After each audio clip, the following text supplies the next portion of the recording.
स्वागत है आप सबका आपके अपने चैनल पर। बात करूंगा आज के इंपॉर्टेंट करंट अफेयर के क्वेश्चंस क्या क्या हैं आपकी परीक्षाओं के लिए जो उपयोगी सिद्ध हो जाएंगे। तो उसके लिए पहला प्रश्न आप सब तो देख लीजिएगा बिना समय गंवाए कि केरल के कोझीकोड में बैल दौड़ प्रतियोगिता कलापट्टू का आयोजन किया गया है। तो ये एक प्रकार की बैल दौड़ प्रतियोगिता है जो आप देख पा रहे हैं। ये पिक्चर में एक विशेष स्थान इसके लिए बनाया गया और यहाँ पर बैलों की दौड़ कराई जाती है। मुख्यतः ये नई फसल के आगमन पर किया जाने वाला एक महोत्सव है या कह सकते हैं प्रतियोगिता महोत्सव है।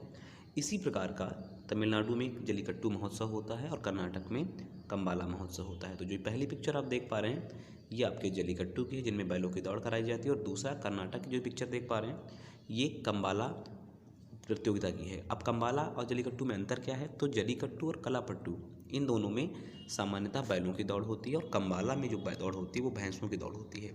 तो इन दोनों में डिफरेंस क्या है? डिफरेंस तो एक तो ये है। दूसरा, दोनों एक पारंपरिक त्यौहार हैं, पारंपरिक प्रतियोगिताएं हैं, ये आप ध्यान रखना। और ये जो बेसिकली मनाया जा रहा है कलीपट्टू, ये नई फसल के आगमन पर मनाया जाने वाला एक प्रतियोगिता महोत्सव है। ठीक है, आशा करता हूँ ये प्रश्न आपको समझ में आ गया होगा। आगे बात करते हैं, केरल में एशियाई साइकिल चैंपियनशिप 2022 का आयोजन किया गया है। अब इस चैंपियनशिप की अगर मैं बात करूं तो इस चैंपियनशिप का आयोजन पहली बार ऐसा हो रहा है जो केरल में आमतौर पर ये चैंपियनशिप का जो आयोजन किया जाता है दिल्ली के केंद्र बिंदु में रख करके किया जाता है, लेकिन अब ये पहली बार ऐसा अवसर है कि ऐसी प्रतियोगिताएं दिल्ली से बाहर अर्थात केरल में अब की बार आयोजित करी गई हैं। ठीक, दूसरी बात, ये जो आने वाले 2024 के पेरिस ओलंपिक हैं उनके लिए क्वालिफाइंग प्रतियोगिता है। जो भी देश इसके भीतर क्वालिफाई करेंगे वो सब देश 2024 के पेरिस ओलंपिक में आपको देखने को मिलेंगे। अगर मैं बात करूं 2028 के ओलंपिक के बारे में, 2028 के ओलंपिक अमेरिका में लॉस एंजलिस में होंगे और 2032 के ओलंपिक होंगे वो ऑस्ट्रेलिया के ब्रिस्बेन शहर के भीतर होंगे। तो दोनों इंपॉर्टेंट हैं। एक तो अभी जो हुआ है 2020 का टोक्यो ओलंपिक, ठीक, और 2024 का पेरिस ओलंपिक, 2028 का लॉस एंजलिस में ओलंपिक और 2032 का ऑस्ट्रेलिया के ब्रिस्बेन में। अगर मैं बात करूँ टोक्यो ओलंपिक की तो 48वें स्थान पर भारत रहा, जो कि बहुत अच्छी रैंक नहीं है। एकमात्र स्वर्ण जो कि नीरज चोपड़ा ने भाला फेंकड़ में जीता हुआ था, बाकी अन्य 2 रजत और शेष कांस्य पदक थे। तो ये जो आप पिक्चर देख पा रहे हो ये पिक्चर बेसिकली साइकिल प्रतियोगिता की है। तो ये आपको समझना होगा कि इसी प्रकार से एक विशेष ट्रैक के ऊपर साइकिल का रेस आयोजित की जाती है। आगे बात करते हैं, केंद्रीय सतर्कता आयोग द्वारा 31 से 6 नवंबर के बीच की ड्यूरेशन के लिए सतर्कता जागरूकता सप्ताह का आयोजन किया है। समझना ये होगा कि सप्ताह का काम क्या होगा। तो ये करप्शन के ऊपर रोकथाम लगाने के लिए इसके लिए एक विशेष सप्ताह है। और सीवीसी या सेंट्रल विजिलेंस कमीशन की बात करूँ तो इसकी स्थापना इसी आधार पर करी ही 1964 में गई थी कि देश के भीतर जो सरकारी भ्रष्टाचार है इसके ऊपर रोकथाम लगाई जाए। प्रश्न ये बनता है कि इसकी स्थापना किस समिति की अनुशंसा पर करी गई थी? तो संथानम समिति की अनुशंसा पर इसकी स्थापना करी गई थी। 2003 आते आते से एक वैधानिक संस्था या वैधानिक आयोग की मान्यता दी गई थी। तो 2 क्वेश्चन बनेंगे, स्थापना कब हुई और वैधानिक आयोग के रूप में स्थापित कब हुआ। ठीक है, दोनों बातें इंपॉर्टेंट। तो मैं उम्मीद करता हूँ आपको ये बात अवेयर रहेगी। आगे बात करते हैं तो मानगढ़ के एक राजस्थान में मानगढ़ एक जगह है जो कि बांसवाड़ा जनपद में आती है। तो बांसवाड़ा जनपद के भीतर मानगढ़ को राष्ट्रीय धरोहर स्थल के रूप में समर्पित किया है प्रधानमंत्री के द्वारा। अब ये क्या है मानगढ़, इसके बारे में समझिएगा। ये ठीक जब हम बात करते हैं जलियांवाला बाग हत्याकांड की, तो जलियांवाला बाग हत्याकांड 1919 में हुआ, ठीक, अप्रैल 1919 में।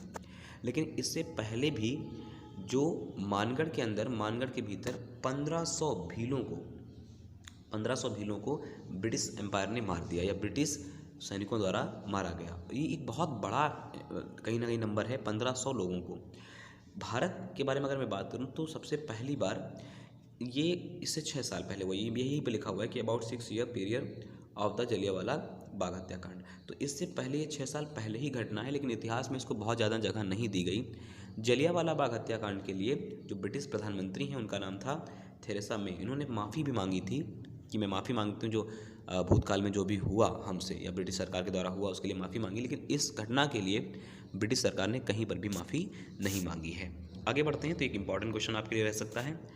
अगला क्वेश्चन ये है कि परमा क्राइसिस, ये एक प्रकार का शब्द है जो बेसिकली इसे अभी हाल ही में कोलिंस डिक्शनरी द्वारा वर्ड ऑफ द ईयर के रूप में चुना गया है 2022 के लिए। इसका मतलब क्या होता है? इसका मतलब होता है अस्थिरता और असुरक्षा की एक विस्तारित अवधि। अब ये कहना क्या चाह रहा है? जैसे मैं आपसे कहूँ कि रोड क्रॉस करिएगा तो आपके पास एक भ्रम है असुरक्षा का कि मैं असुरक्षित हूँ, जबकि लाइट रेड है, आप जा सकते हैं, उसके बावजूद भी आप जा सकते हैं। तो ये असुरक्षा ही का माहौल हो गया। तो इसके लिए ये वर्ड का चयन किया गया है परमा क्राइसिस का। ठीक है, इसके अलावा बात करूँ, एक शब्द चुना गया था वैक्स, ये ऑक्सफोर्ड डिक्शनरी द्वारा चुना गया था। तो सबसे ज़्यादा जो परीक्षाओं में पूछा जाता है वो यही पूछा जाता है कि word of the year Oxford ने कौन सा चुना था। तो वैक्स बेसिकली कोविड के बाद वैक्सीनेशन या वैक्सीन के बाद ये शब्द चुना गया वैक्स के रूप में। इतना ही काफ़ी हमारे लिए कि वैक्स नाम का शब्द चुना गया ऑक्सफोर्ड डिक्शनरी के द्वारा। अगर मैं आज 5 नवंबर की बात करूँ तो 5 नवंबर को टी सुनामी दिवस मनाया जाता है। इसके ऊपर विस्तृत जानकारी में एक अलग वीडियो में समझेंगे कि क्या क्या है टी सुनामी के बारे में। तो 5 नवंबर को आप केवल इतनी बात याद रखिए कि टी सुनामी दिवस मनाया जाता है। आशा करता हूँ आपको वीडियो लेक्चर पसंद आया है। वीडियो लेक्चर अगर आपको पसंद आया हो तो चैनल को लाइक करें, शेयर करें और चैनल को सब्सक्राइब करना बिल्कुल मत भूलें। बने रहें हमारे साथ। नमस्कार।